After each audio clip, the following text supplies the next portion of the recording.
Hi, good afternoon, everyone. Welcome to today's webinar. My name is Liz Mangus, Literacy Specialist with Saddleback Educational Publishing. We have a great session planned for you today. Emily Francis is here. She'll be joining us in just a few moments. We'll get started right at 3 o'clock Eastern Time. As you are logging in, if you could find your control bar. That is at the bottom of your web browser window. And that is, of course, where you'll find everything that you need to participate today, the chat, the Q&A, and the live transcript icons. We encourage you to chat with us today. So please, if you could, as you're jumping on the webinar today, if you could click on chat, go ahead and select everyone from the drop-down menu within the chat, and then just say hello. Let us know where you're joining from today.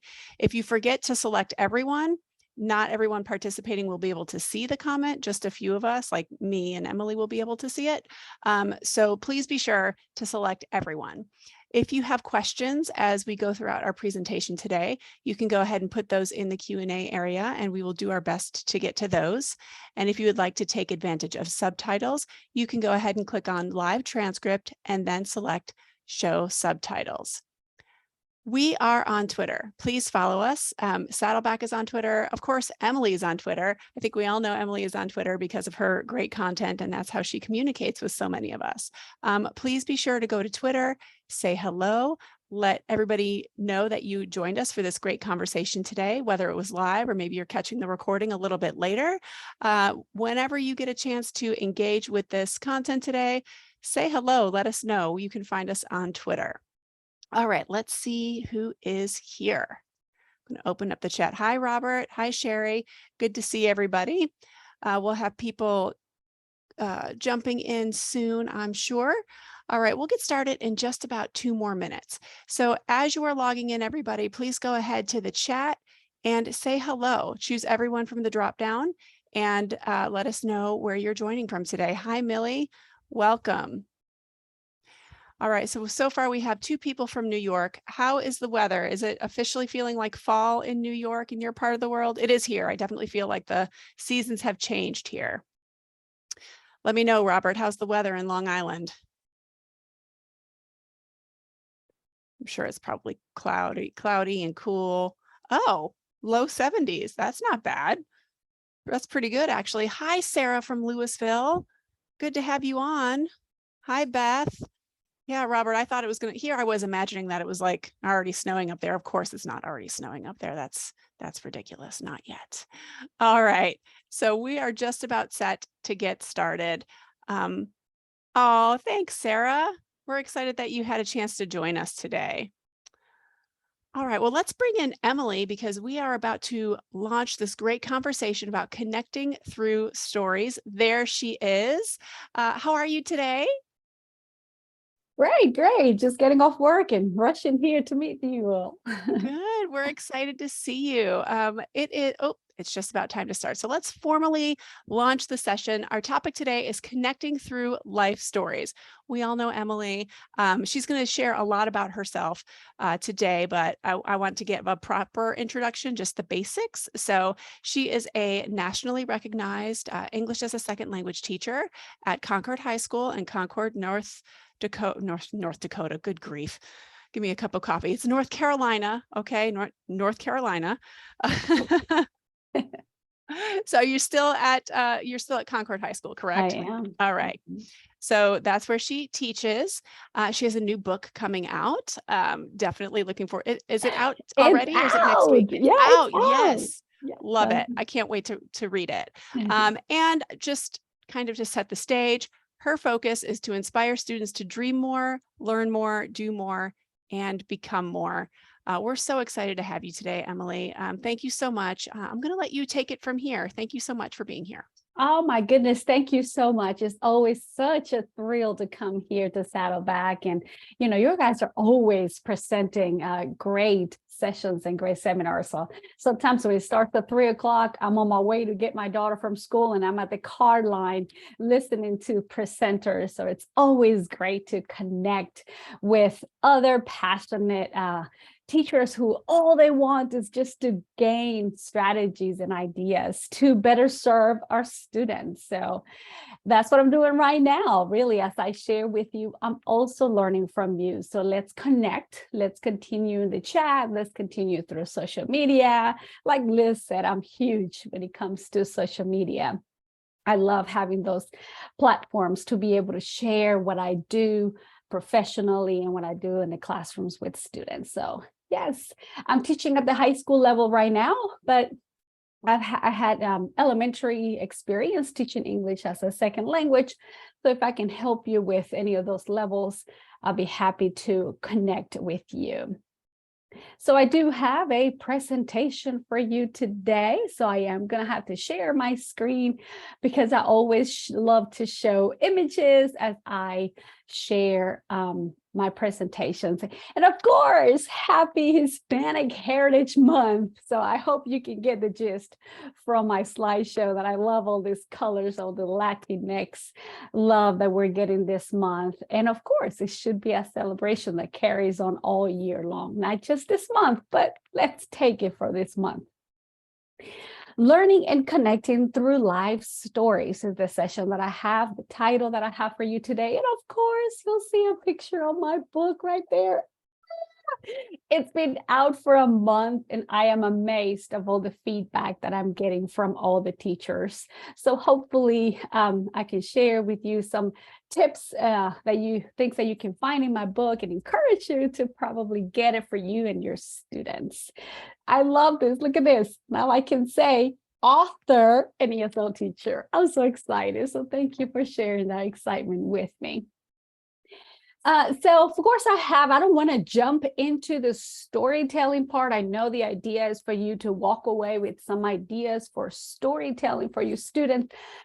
But before I get there, I do need to share 3 points with you that is going to lead us into the storytelling session that I have for you. So I'm going to move very quickly through 1, 2, and 3. And then as we get to number 4, we're going to dive into it a little deeper just so we can get some ideas of how to encourage our students to do that rich storytelling. So let's start with number 1, my experiences and my journey. Of course, mi cultura, mi familia. I like to share that with you as I start today. And that goes along with my experiences. So when I share about my family and where I grew up, I have to share about all the experiences that I had in my home country. Before I came here to the US, this is my mother. I am the oldest of 5 children. I grew up in Guatemala, helping my mother taking care of the kids. I experienced doing the cooking, doing the cleaning, doing the taking care of the kids. At a very early age, I had to learn how to navigate the responsibilities that came along with helping my mother. I also helped my mother with the family business. So that's another experience that I acquired as I grew up in Guatemala. We used to travel to the coast, bring maybe cauliflowers or oranges, and then sit at the market and sell those oranges. Then again, very early age, I learned how to do business transactions to support my family. And I like to share these stories with you because now that we work with students, as I work with students, I have realized that experiences that students bring, whether from home, from another country, from their friends and family, they're highly influential and need to be taken into account. So as I share this with you, it's important for us to realize that when students come here to us, we're not starting from zero. We're not starting from, let's do a blank slate and start over. No, it is our job to find out what those experiences are and really incorporate those in our curriculum as we teach our students. Another part of my family that I like to share is that family separation that I experienced. So at the age of 13, my mother comes here to the US and I stay back home with my siblings. We lived in a man-made shack. We built it in the neighbor's backyard. And here I can show you that we did not have running water. So my siblings and I experienced carrying water from the closest factory to home. That's another experience that stayed with me for so very long. And I like to share that because that's something that not everyone had experienced it. At the age of 13, I was legal guardian. I was mom for 4 siblings, and I did the best I could while my mother was here until she decided to bring me here to the United States. And throughout the years, I have learned to try to stay away from stories, because I learned that those experiences that we build, those go connected to create our own journey. They influence our reality. They make us who we are and build our own identity. So now, instead of saying this is my story, I say this is my journey. And it's so important to make that mind shift from story to journey. So as I share these experiences with you, the way I incorporate the experiences that I lived in my home country and my immigration journey, I wrote a book where I write letters to students who have the same experience that I had growing up back home. So the book is written in a way that I had talked to the student, that I tell them what I noticed, what I've learned about them, and then I intertwine my story with their story. So in one of the letters to Aida and Cecilia, because they're sisters, I talked to them about, hey, remember when you grew up in Guatemala, when I grew up in Guatemala, you grew up in Mexico, look, our experiences are all the same. And of course, the letter to Orlando, he and Jaime too, they both walked across borders from El Salvador and Mexico, Guatemala, and then that is something that we have in common. So as you read Orlando's and Jaime's letter, I go into a deep conversation on how is it that we experience immigration. So you learn more about my journey, and of course about my students. These are legit stories that you get to read. And they're so important because the students can then identify with the reader. Now I want to move into threatened identity. As an English language learner coming here to the United States, I experienced so much that I come here to the US, and I do believe that I have the strength, that I have what it takes to be successful. But unfortunately, I came and faced a school system that instead of seeing me as an individual, instead of seeing me as a human that needed development, they see me as a blank slate that has all these labels and has no opportunity for success. So when a student sees that, when a student sees that they don't see me for who I am, when a student sees that they see only deficits, then the student begins to pack away their own culture, their own language, their existence, and their own identity is threatened.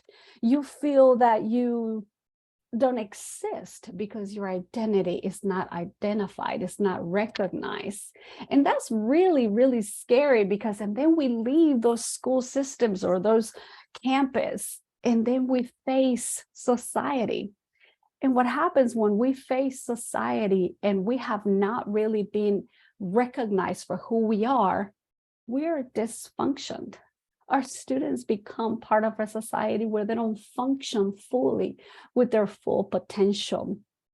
So as we go through, of course, with the stories that you will read in my book, I encourage students to step away from those barriers, those deficits that the world or the system will put on them. So one of my letters to Marco is a student who was not really my student, but was a student in the system who had to drop out. And as I met him with tattoos all over his body, it was very easy for me to start thinking of him with a deficit mind.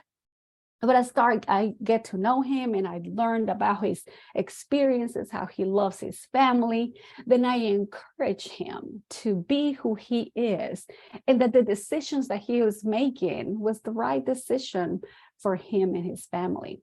In a letter to Monica, Monica is another student who was in the classroom, and she was in the back of the room. She didn't understand the content. She felt like the teacher was not really supporting her. So in my letter to her, I tell her she needs to stand up for herself. She needs to make sure that she embraces her own identity of multilingual learner, of English language learner, of SIFE student, which is a student with interrupted education. Those are not deficits. Those are things that they're pile up on top of us. But instead of taking it as a burden, I encourage students to face those realities and use them as stepping stones.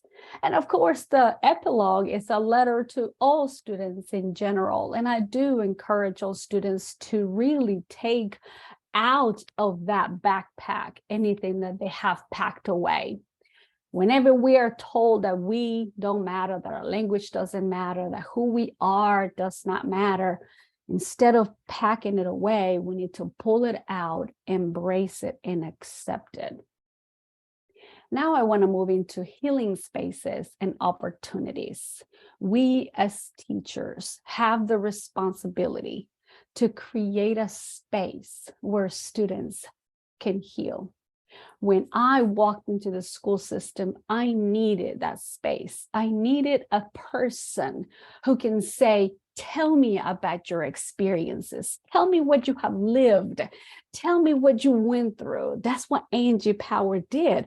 But of course, that happened later on in my life. It did not happen while it was in the classroom.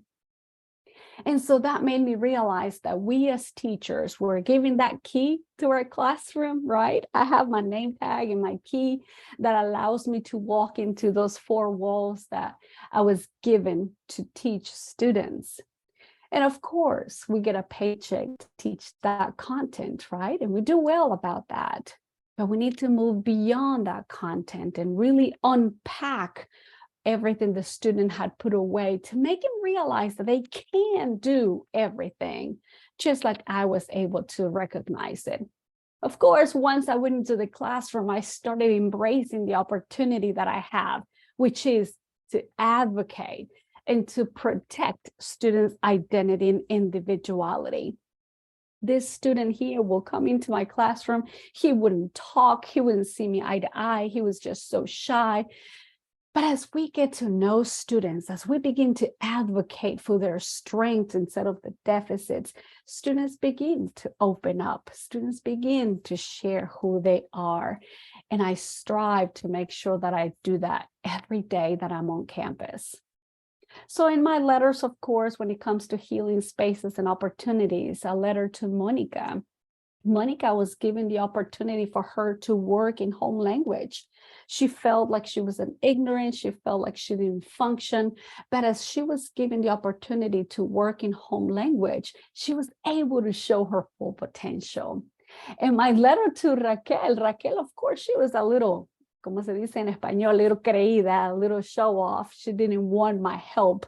But then as I approached her, as I started working with her and getting to know her, she started coming out of her shell and she started working at her full potential. So all of these letters, you will see a lot of student stories where we highlight not just deficits, but also their strengths.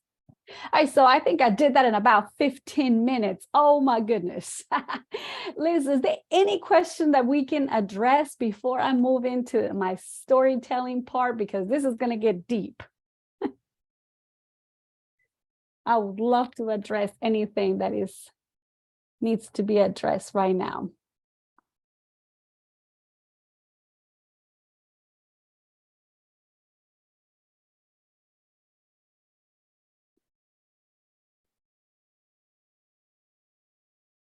No, it doesn't look like we have any questions.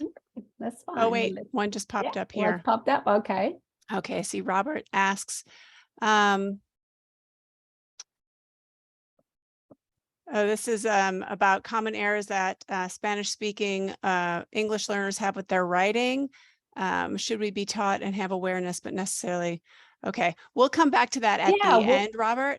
yeah. But I wanted to acknowledge that your question did come in. Yes, good. All right, We'll thank touch you. on that there. Definitely, definitely. Okay. All right. So as I shared with you, I had to share my experiences and how is it that I'm applying that to the book. But I do want to share that it comes a point where not only we as teachers need to be aware of our own biases and our knowledge of outside the world, but also creating those spaces, right? The spaces for the student to heal, for the student to represent his own identity, but also opportunities for students to tell about their stories.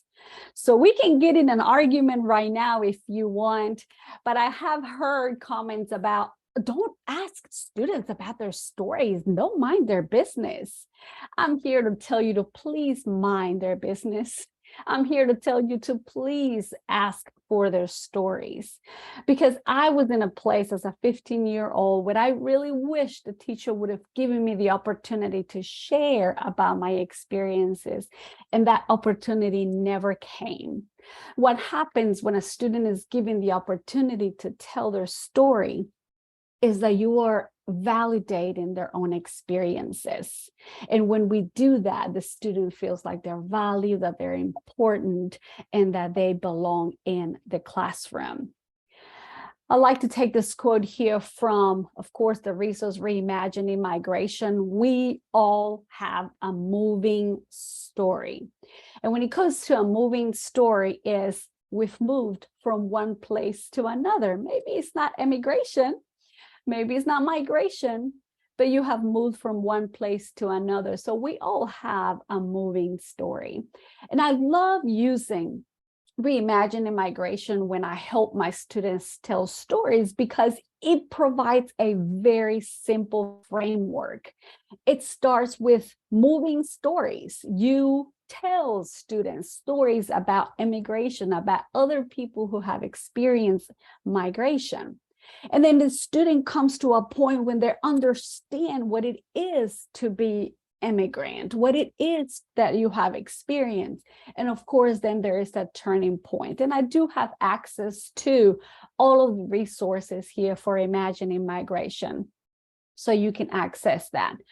So when it comes to storytelling, there are three things that we have to do. At least that's what I do in my classroom. My process for storytelling starts with celebrating uniqueness.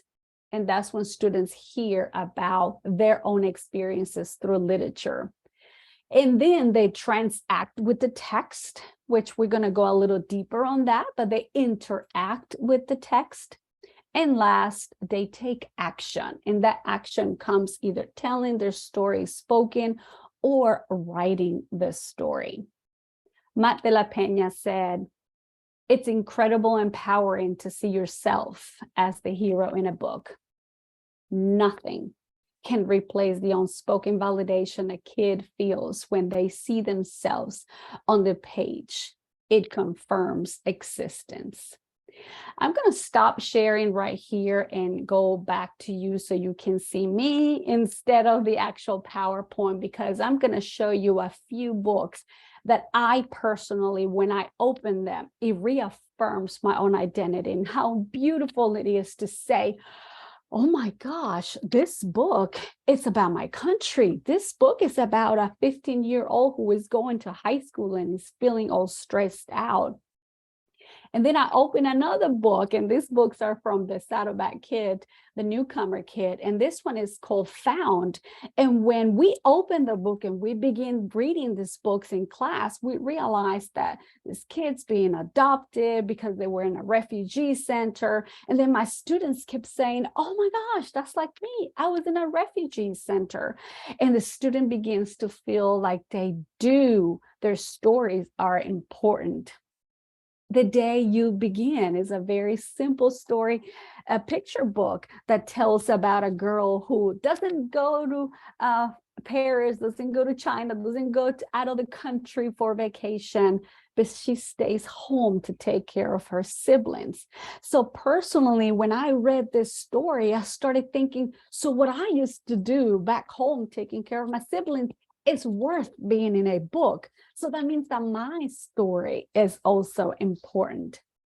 Another story that I use in my classroom is My Shoes and I, which I personally, when I read René Colato's story, it touched me because this kid from El Salvador goes through Guatemala. He's by himself with dad, wanting to be reunited with mom in the United States. So I was like, oh my goodness, that's just like me. There are stories like me. Of course, Manuelito, he's Guatemalan. It's a graphic story, by the way. So a graphic novel. The students really love stories like that. Sometimes by Hugo Ibarra and John Silitz talks about the separation of mom and her kids, and they go a good time without seeing each other until mom reunites with the children in the US. So as I read this story, I'm thinking, oh my goodness, someone took their time to write about family separation. And here am I thinking, I was ashamed of that. I shouldn't be telling anybody, but someone wrote it on a book. That means it's important to talk about it. Sonia Sotomayor writes about turning pages. And to me, my life, I had to do some turning pages. I had to start from the bottom to the top, and I identify with her as I read this book. I can go on and telling you so many books, which you will get a list. Don't worry, you don't have to rush and take notes. I just saw in the comments about the great books. You will get a list of all of the books, but I do want to emphasize how important it is for us as immigrants, for us as students, to open up a book and not say, hey, that's a rabbit. I don't look like a rabbit. I don't, some of the stories about animals are really cute, but it doesn't really express to us how is it that our lives and experiences are important. So Dreamers, of course, Yuji Morales tells a story of how she comes here to the United States. And what I'm most impressed about Yuji Morales is that she found a healing place. You remember earlier we were talking about finding healing spaces. The library was a healing space for her. She began reading books that were validating her own experiences, and though her backpack opens up and her identity begins to pour out. So let's go back to the presentation now, and I want to continue sharing with you. So if you like some of these books, I hope you were taking notes. If not, you will get a list. But when I started my moving stories unit, I piled up all the books that I was able to get to encourage my students to see themselves in books, or if they don't see themselves, to see somebody else's experiences in the book. So I didn't write La Bestia. If you read Somos de Aquí, We're Not From Here, they rode the train, La Bestia, to come here to the United States. I didn't do that. But while I was reading that story, I can identify, I have empathy now with those who have done that before. And so it's so important for us to find books like this to be able to make sure that our students are being affirmed in their classrooms. So right here, you have access to a presentation slide. What I do with students is, of course, I teach newcomers, and my newcomers cannot sit down yet to read a whole novel, but they can read the review of a book. They can read maybe the summary of a book. So as you open this link, it's going to take you to a review for each and every one of these books. And then you can have your students click on all of them and be able to connect with so many of those stories. So you will have access to that, which it kind of looks like this. The student reads a book, a picture book, or a summary, or a video of the book. And then there are 3 questions. And these 3 questions, I took them from Reimagining Migration, the little arc that I showed you earlier. As the student reads these stories, they are asked, Why might this story matter to me? So as a reader, when I read it, why does it matter? Why would I have to read something like that? Why might this story matter to people around me? So as I share this story, why is it important for me to share it with somebody else? And why might this story matter to the world? So I take my students out of the classroom and thinking, why should this book, Dreamers or Marway's Journey, why should this be out of the classroom, and how can this impact the world? And my students' responses are deep, you know. This is to know that sometimes many people leave their countries due to the fact of war or anything in the present. Also, they realize that what they go through, other people can also go through. So find things that are the same. And why does the world need to read stories like that? So that they know that it is not easy to leave their home countries, the one that you love. Look how deep those answers are. That's amazing that a student can sit down and read a book like this and be able to tell about these stories. So you have access to this presentation, you share that with your students, and you can have them answer those questions. So it'll be amazing to see what your students would do. As the students read these picture books or these novels, they start to connect stories. Text to text is so important. Yes, we want the students to identify with the book, but let's find a text that matches another text. So here you can see that my students got creative to do a crossroads and read Dreamers and another story, Marway's, the story of Marway's Journey, and they saw what was the same and what was different. Over here, of course, we got creative and we matched our personality with Emmanuel's personality too. And of course, here, after reading Showway by Jacqueline Woodson, we made our own quilt. And each quilt is about our own lives. And I put it on compare and contrast because as we share about our own life, we started comparing and contrasting our own within the classroom. So it becomes a very exciting activity. Of course, here is, I use magazines also in the classroom. Running from Danger and Looking for Hope seems like a really touchy title. Whenever you, and I put that in the center because I wanted to share with you that whenever you are getting ready to read something that might impact your students' heart and soul because of their experiences, you need to be prepared. If you have never lived this and you don't have the words, you need to make sure you have a school counselor or a social worker ready for a phone call. Should there be anything that triggers the student to react to what they read?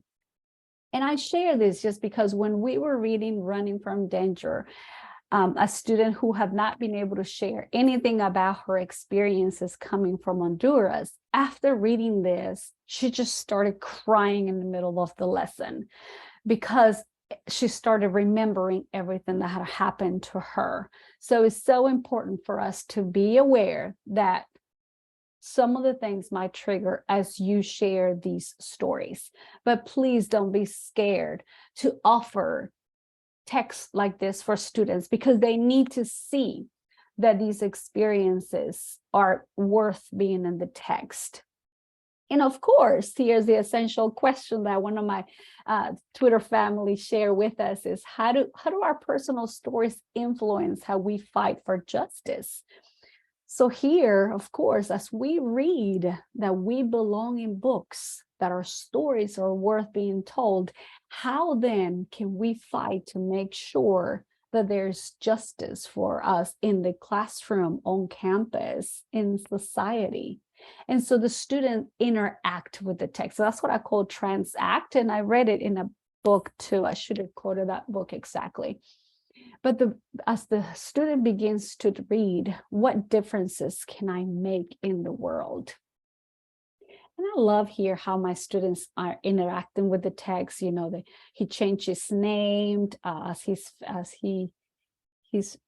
face, because protecting identity. So here he had to protect his own identity, and he changed his name as he came to the US.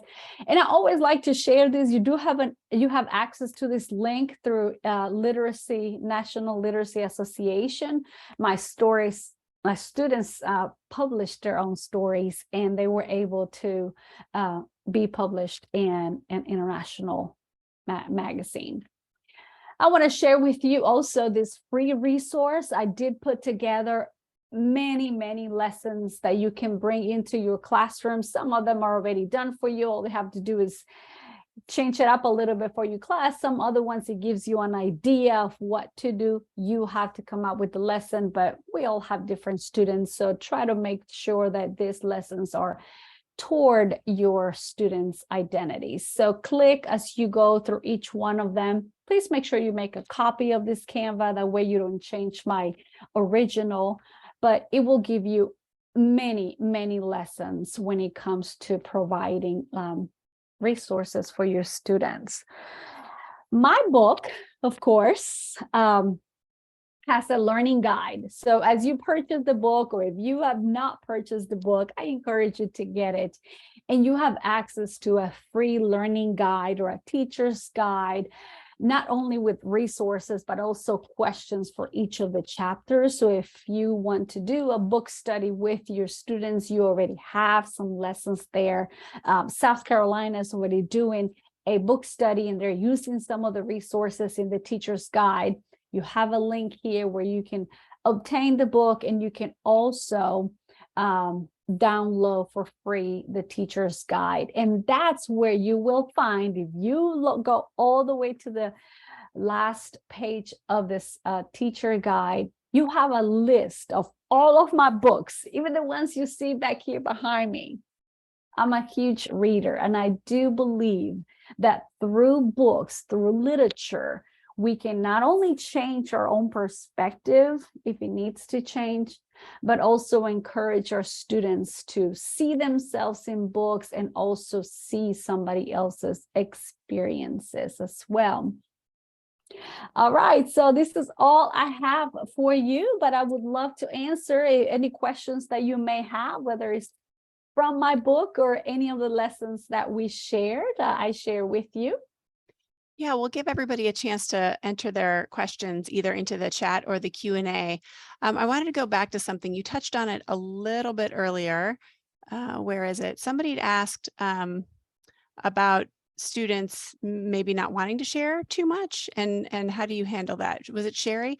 Yes. Have you had students who don't want to share? Yes. And of course, these ideas come from, you will get some more ideas from the reimagining migration when it starts with you create a contract. So before you start your lesson, you're not just going to jump in and tell, hey, we're going to tell our stories. You don't do that to students, because we may not be ready to share our own experiences, and maybe they don't want to share it yet. But we create norms, like I share what I want to share. So when I come in here and I share about my experiences, I tell you what I feel comfortable telling you. I wrote in my book what I feel comfortable sharing in my book. So we don't want to push students to share things that they don't want to. It is their story.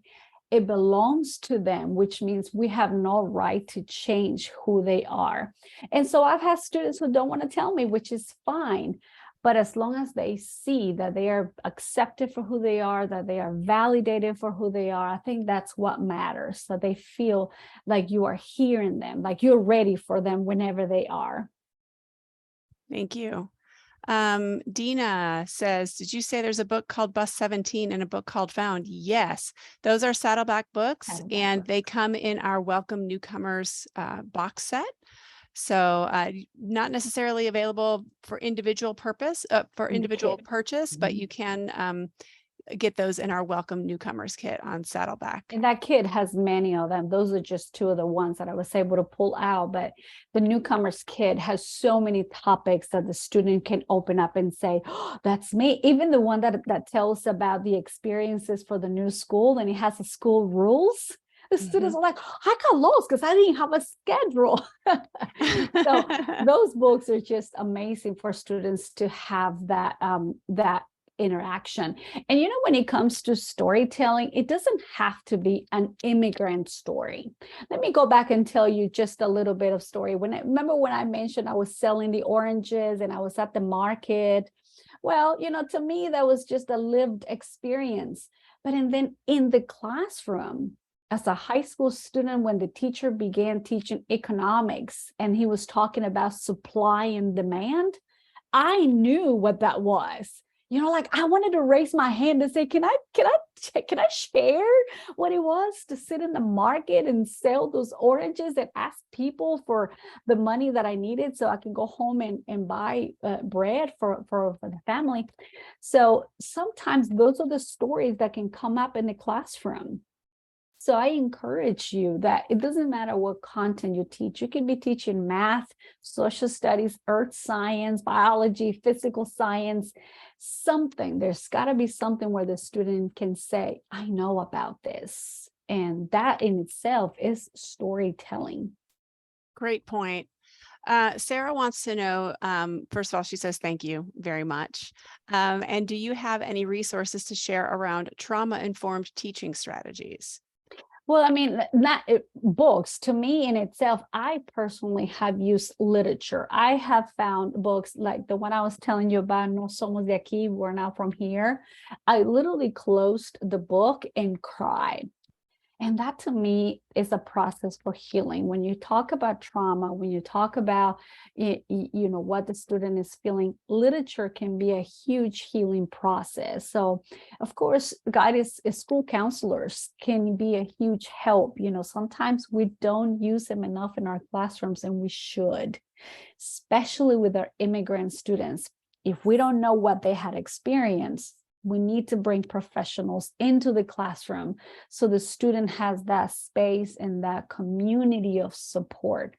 Sometimes they don't say anything because we don't let them know that there's a community that is ready to support them, And so it's important, maybe have the school counselors and say, this is who we are. This is our job. We're here to support you, to guide you. When they know that the teacher is teaming up with somebody else to help them, then the student is going to open up. And I encourage you to please do that. Make time for students to share their experiences, not only for healing, but also because it's important for others to know their stories.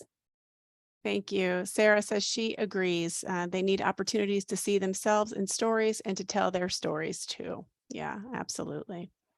Let's switch over now and get to the questions from Robert. So he actually submitted these questions a little bit early on before your well, at least one of them came in before your presentation. Now, Robert teaches adult learners, I believe. And so his question is one, it looks to be around writing and grammar. Common errors for Spanish speakers in their writing, specifically run-on sentences and comma splices. Should we be taught and have awareness? But so is this, Robert, I think this is another question around direct instruction of grammar versus embedded in other things you're doing, if I understand the question correctly. What are your thoughts on that? I think I know what you're going to say, Emily, but I think we had this question before. I think we did. Yeah, I think we talked about this last time, Robert. Yeah. Maybe does he teach Spanish? Does he teach English? I'm not sure, but grammar is also, I don't teach grammar in isolation. If you have an opportunity to encourage the student to fix certain grammars, but to me, if I focus too much on my grammar and you're not writing this correctly, I may be losing the opportunity for the student to go deeper into the purpose of us reading these stories. Okay, so yes, we're getting paid to make sure that that sentence is written correctly in the English grammar, but I need to go beyond that. I need to go beyond that and making sure, are you interacting with the text? Are you making a personal connection? And then, Yeah. of course, moving to that phonics and grammar lesson. Thank you. And then he's asking you, were you taking ESL classes in college?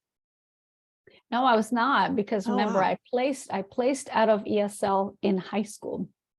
So Okay. once I made it to the college, but I had to have a lot of support when it comes to, the teacher that took me under her wing. She was always checking my papers. Professors had written all over my papers. So that was my English teaching, Mhm. support from peers, from my husband, who is an English native speaker. He was helping me out. So really that was the help that I had. But, 3 years of English instruction in high school was not enough for me to be effective reader and writer in college. So that's why I struggled. It took me 12 years to do something that someone can do in 4, but it's difficult. An English language learner is smart for life. Well, thank you for your kind responses to those questions. I've not met Robert, but he attends our webinars all the time. Great. And and Robert, you can chime in and let me know if this is correct or incorrect, but I believe he teaches adult learners in like business English. In my understanding, that's a different context, right? So if the students that you are getting potentially need something else than the students that he is working with. So, Right. but Right. I'm speculating. I'm certainly not an expert. But Robert, we appreciate you and your questions and your engagement. We always love that you join us. All right, let's talk about what's coming up next week. If anybody has any other last minute questions, now is the time to go ahead and share those. Okay, so next week we have Nina Parrish coming. She's going to join us to talk about scaffolding instruction for striving readers. We hear this a lot, whether it is a student who is reading below grade level for whatever reason, or whether it is a content area class and we have students who are still acquiring English. We hear this a lot. You need to scaffold. We need to lots of exposure to grade level text with appropriate scaffolds. And oftentimes, maybe we don't really know what that means or how that could look. What does it look like? What does it mean to scaffold, to make more complex text accessible? So that's what Nina is going to talk to us about, give us some tips and some strategies for that. So should be really interesting. I hope you can join us. So this is next week and you can register on our website. And then we have, don't forget, our new Phonics Boxes for tweens. So students in grades 4 through 8, if you need beginning phonics books for them that are appropriate and age respectful for students in grades 4 through 8, this is the perfect box for you. It's called Go Decode. Check them out on our website. You can email me. I can send you some samples. We're happy to do that because these are excellent tools to have in your classroom. All right, let's check the chat and the Q&A one more time. Make sure. What do we have here? We did put the link in the chat for the certificate of attendance and the handouts. So, Robert, I have not heard of this. Generation 1.5 students in college. So they were ESL in high school, but still taking ESL in college. I have not heard of that, but that to me sounds like a good thing to have additional support, I would think. So I didn't know that there was that name for that. That's interesting. I'm not so familiar with higher ed. So Sherry, okay. So that's Yeah. that's a lot of what Robert teaches. That's good to know. That's good context, Robert. Sherry wants to know, what is your best recommendation for purchase from Saddleback collections? Yeah. So what's your favorite Yeah. Oh, Saddleback? I own, I think, 4 or 5 different kits, and I try to use all of them because they're all so good. But I really start with the welcome newcomer has perfect topics for students who just arrived. So if you have a mix of students someone who just came yesterday to someone who has been here 6 months, I will say do groups. When you teach your students, don't teach all of them the same thing, but do you pull out groups, and your newcomers, that welcome new kid that for newcomers is amazing for recent arrivals. But and then I have the SEL kid and the ELL teen. I love that they have so many topics, like from cell phones getting lost to people who are getting lost and they have to find them. Very interesting topics, and my students love all of those. And if you go to my blog, I have blogged about the lessons that I do using this Saddleback kits, so you're welcome to go in there and take what you need. Yes, your blog is a great place to find ideas. I think my most recent favorite is the book report, where you did the sample. It was like the rainbow book report. I love it. It was beautiful. Kids really liked that one. Yeah. Yeah.